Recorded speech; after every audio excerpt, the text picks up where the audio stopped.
میں ہوں آپ کا میزبان ارشد شریف۔ شارع دستور پر کیا اختیارات کی جنگ میں ایک تیزی آ گئی ہے؟ کیا جوڈیشل ایکٹیویزم سے وزیر اعظم گیلانی کے خلاف ایک نئی چارج شیٹ تیار ہو گئی ہے؟ اور کیا اگلے 48 گھنٹے میں پاکستان پیپلز پارٹی کی سینٹرل ایگزیکٹو کمیٹی کی جو میٹنگ ہونے والی ہے اس میں پارٹی کے ممبران وزیر اعظم کی اس طرح سے ثناخوانی کریں گے جیسا کہ پہلے ہوتا ہے؟ آج اسی موضوع پہ بات کریں گے، اور اس کے لیے ہمارے پاس اسلام آباد اسٹوڈیو میں سابق سینیٹر جناب انور بیگ صاحب، پیپلز پارٹی کے MNA ندیم افضل گوندل، اور سپریم کورٹ کے سینئر کورسپونڈنٹ متی اللہ جان جو پچھلے 15 سال سے سپریم کورٹ کے ڈیفرنٹ ایکشنز پہ گہری نظر رکھے ہوئے ہیں، اور لاہور اسٹوڈیو سے ہمیں ایڈوکیٹ فواد چودھری جوائن کر رہے ہیں جو سابق صدر پرویز مشرف کے قانونی مشیر ہیں۔ فواد چودھری صاحب، میرا پہلا سوال آپ سے ہے، کیا وزیر اعظم گیلانی کے خلاف جوڈیشل ایکٹیویزم کی وجہ سے کوئی چارج شیٹ تیار ہو گئی ہے؟ یہ بات تو پتہ نہیں ہے کہ وزیر اعظم کے خلاف تیار ہو گئی ہے یا نہیں ہو گئی ہے، لیکن یہ حقیقت حکومت عدالتی ایکٹیویزم کے سامنے بالکل بے بس نظر آتی ہے، اور یہ بھی ایک عام بات نظر لگتی ہے کہ حکومت نے اپنی جو انٹرنل اتھارٹی ہے وہ سرنڈر کر دی ہے بیفور دا سپریم کورٹ۔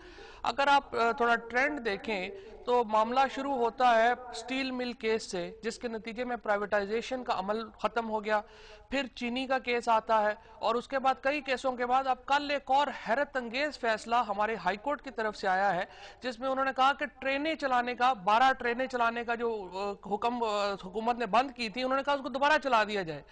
اب اتنی زیادہ جوڈیشل ایکٹیویزم میں اب یہ بات بھی طے ہے کہ حکومت سپریم کورٹ جو ہے وہ انویسٹیگیشنز کنٹرول کر رہی ہے، سپریم کورٹ اپوائنٹمنٹس اور تعیناتیوں کے اوپر بھی نظر رکھے ہوئے ہے۔ سو موٹو کیسز جو ہیں وہ اتنے زیادہ ہوتے ہیں کہ مجھے نہیں پتا کہ کوئی بھی حکومت اس میں فنکشن کر سکتی ہے یا نہیں کر سکتی۔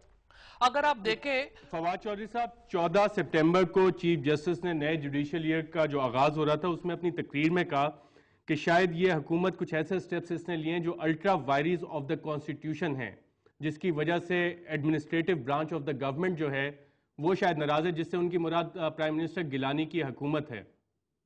خیال تو یہ ہے کہ خود جوڈیشری نے بھی ایسے اقدامات کیے ہیں جو الٹرا وائریز ہیں، اور جس کا متعلق بڑی واضح مثال کے طور کے اوپر سپریم کورٹ نے حال ہی میں ایک انٹرم آرڈر جاری کیا ہے، جس میں انہوں نے ایڈ ہاک ججز جو ہیں ہائی کورٹ کے ان کو کنٹینیویشن دے دی ہے آرٹیکل 175A اور آرٹیکل 193 کو عملاً معطل کر کے۔ تو کیا سپریم کورٹ جو ہے اس کو یہ اختیار حاصل ہے کہ جو فوج اگر یہ آئین کو کوئی حکم معطل نہیں کر سکتی، اگر فوج کے مارشل لاء کیا ہوتا ہے جب فوج آگے بڑھتی ہے اور آئین معطل کر دیتی ہے، اگر سپریم کورٹ کے جج صاحبان آگے بڑھ کے آئین کا کوئی آرٹیکل معطل کر دیں تو اس کو ہم کیا کہیں گے؟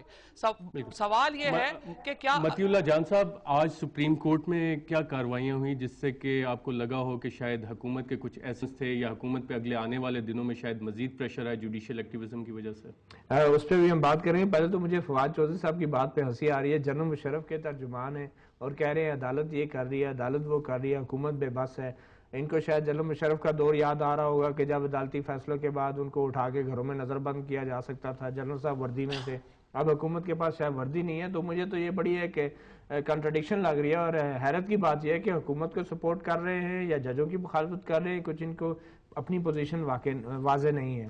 آج جو عدالت میں ہوا وہ یہ کام ضرور ہوا کہ چیف جسٹس نے سیکٹری قانون کو کمرہ عدالت میں طلب کیا اور ان سے پوچھا کہ وہ سمری جو آپ نے وزیر اعظم کو بھیجنی تھی، جس میں یہ لکھا جانا تھا کہ سوئس مقدمات کو خط لکھا جائے اور اس خط میں کہا جائے کہ صدر زرداری کے خلاف وہ مقدمات دوبارہ کھولے جائیں جو بند ہو چکے تھے۔ آپ کو یاد ہوگا $60 ملین کے کیش کی ایک اماؤنٹ کے حوالے سے کچھ تفصیلات کورٹ میں پیش کی گئی، اور یہ بھی کہا جاتا ہے کہ $1.5 ارب کے کوئی اثاثاجات بھی ہیں غیر ممالک میں، ان حوالے سے یہ وہ کیسز تھے، ان کو دوبارہ کھولا جائے۔ اب یہ خط حکومت نے لکھنا ہے، وزیر اعظم نے فیصلہ کرنا ہے، وزیر اعظم نے فیصلہ ایک سمری پہ کرنا ہے، سمری سیکٹری قانون نے لکھنی ہے، اور سیکٹری قانون کو آج چیف جسٹس نے بلا کے کہا کہ آپ نے وہ سمری کیوں نہیں لکھی، آپ سمری لکھیں۔ اٹارنی جنرل صاحب بھی موجود تھے، انہوں نے بھی کچھ مہلت مانگی، سیکٹری قانون نے بھی کچھ مہلت مانگی، اور چیف جسٹس نے کہا اچھا ہم آپ کو 24 ستمبر تک کی مہلت دیتے ہیں۔ میرے خیال میں یہ حکومت کے وکلا کے لیے بھی ایک حیران کن بات تھی کہ آج اچانک وہ NRO والا کیس سامنے آ گیا، کیونکہ اس میں اٹارنی جنرل صاحب کا موقع بھی یہ تھا کہ ہمیں نوٹس نہیں دیا گیا، تو چیف صاحب نے کہا یہ تو پرانا کیس چل رہا ہے اور یہ تو آپ کو فہرست میں بھی ہم نے ڈالا ہوا ہے، تو آپ کو نوٹس کی اس میں کیا ضرورت ہے؟ تو یہ ایک اچانک ایک سرپرائزنگ ایک موو تھا سپریم کورٹ کی طرف سے، اور ایسے وقت میں ہو رہا ہے جب حکومت پہلے ہی شدید دباؤ میں ہے اور دارالخلافے میں تبدیلی اور سیاسی تبدیلی اور ایوان کے اندر اور باہر کی تبدیلی بالکل ندیم افضل چند صاحب، پرائم منسٹر صاحب خود بھی یہ کہہ چکے ہیں کہ اگر تبدیلی کوئی آنی ہے تو وہ ان ہاؤس ہوگا. کیا آپ سمجھتے ہیں کہ جو عدالتی فیصلے ہیں اور جوڈیشل ایکٹیویزم ہے اس سے حکومت پہ مزید پریشر آئے گا؟ دیکھیں، جہاں تک بات تبدیلی کی ہے تو یہ تو ایک میرا خیال ہے پی ایم صاحب نے بڑا کلیئر کہہ دیا ہے کہ جو ان ہاؤس تبدیلی اگر جمہوریت کا ایک حصہ ہے، یہ ہمارے آئین کے مطابق جس میں کہ آپ کی پارٹی ممبران کی بھی شاید اسی طرح کی سینس ہے کہ چھریاں تیز ہو رہی ہیں گیلانی صاحب کے خلاف. نہیں، کوئی ایسی بات نہیں ہے. ہماری پارٹی بالکل اکٹھی ہے اور یونائٹ ہے. ہماری پارٹی کا جو ڈیسیژن ہوگا اکٹھا ہوگا. ایک ممبر بھی ہماری پارٹی کا ایک دوسرے کے خلاف آپ کی پارٹی کے اندر نہیں، کوئی نہیں خبر. میں پارٹی کے اندر میں ہوں، آپ نہیں ہیں. رہی بات جہاں عدالتوں کی بات ہے، آج کل آپ زیادہ عدالتوں میں ہوتے ہیں نا صحافی کو. صبح میں نے دیکھا جہاں کرسیاں لگ جاتی ہیں اس کے بعد عدالتیں لگتی ہیں، پہلے کرسیاں لگ. تو رہی بات فیصلوں کی، تو میرے خیال میں آپ جیسا سبھی بھائی نے کہا ہے کہ عدالتیں فیصلہ کریں، میرے خیال میں پچھلے 2.5 سال سے آپ دیکھیں تو سچی بات ہے میں نے تو سوائے پیپلز پارٹی کے اور کوئی کیس نہیں دیکھا عدالتوں میں. جس کیس کا بھی رخ دیکھیں وہ اینڈ جا کے پیپلز پارٹی پہ ہوتا ہے. یہ اللہ کرے جو ہر جوڈیشل پالیسی جو آتی ہے ہر سال، جو نئی جوڈیشل پالیسی کا آغاز ہوتا ہے، تو میرے خیال ہے آپ جوڈیشل پالیسی کا نام آپ اگینسٹ پیپلز پارٹی پالیسی رکھ دیں، جو بھی جوڈیشل پالیسی ہوگی. میری بات پہلے میں اپنی مکمل کر لوں. دیکھیں، ہم دیہاتی لوگ ہیں، ہم پبلک کے نمائندے ہیں. عدالتیں 80-90% عدالتیں لوئر جوڈیشری میں لوگ سروائیو کر رہے ہیں، لوگ فیس کر رہے ہیں عدالتوں کو. اب لوئر جوڈیشری کا کیا حالت ہے؟ کیا وہ جوڈیشری کا پارٹ نہیں ہے؟ کیا وہ اس پہ ایڈمنسٹریٹو کنٹرول جوڈیشری کا کام نہیں ہے؟ کیا سارے جو سول جج سے لے کہ کوئی حکومت ultra vires of the constitution کام کر رہی ہے تو اس حکومت کی جسٹیفیکیشن ہی بنتی ہے، تو چارج شیٹ ہے. میں کہتا ہوں اگر حکومت کر رہی ہے تو سپریم کورٹ بھی بالکل اس کے اوپر فیصلہ کرے.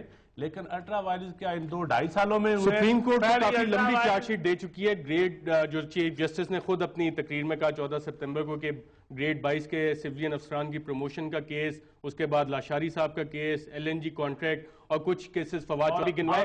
اس پہ ناظرین ہم بات اپنی جاری رکھتے ہیں ایک چھوٹے سے وقفے کے بعد، اور جب واپس آئیں گے تو سینیٹر انور بیگ سے پوچھیں گے کہ کیا نئی جوڈیشل پالیسی پیپلز پارٹی کے خلاف سپریم کورٹ کی طرف سے نئے اقدامات لینے کے لیے کچھ سٹیپس کی طرف اشارہ کر رہی ہے. ایک وقفے کے بعد.